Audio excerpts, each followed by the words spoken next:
एक महत्त्वाची घडामोड फडणवीसांकडून गिरीश महाजन यांचा राजकारणातील पैलवान असा उल्लेख करण्यात आला। आपण सर्वांनी मिळून विधानसभेला विरोधकांना धोबीपछाड दिला असंही फडणवीस म्हणाले।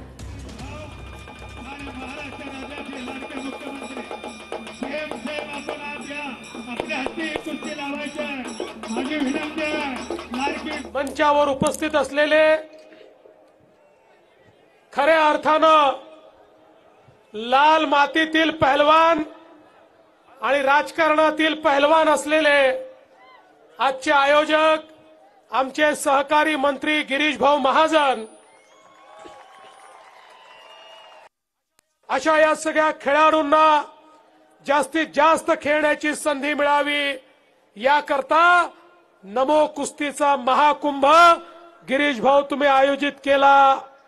पण या महाकुंभामध्ये तुम्ही देवा भाऊ केसरी ठेवलेला आहे। मला जरा अलीकडच्या काळात लक्षात येत नाही काय चाललंय। परवा कोल्हापूरला देखील त्या ठिकाणी देवा भाऊ केसरी झाला, आता जामनेरलाही देवा भाऊ केसरी होतोय। कदाचित आपण सगळ्यांनी मिळून या विधानसभेत जी धोबीपछाड दिलेली आहे त्यामुळे आता देवा भाऊ केसरी हा या ठिकाणी आयोजित करण्यात आलेला आहे।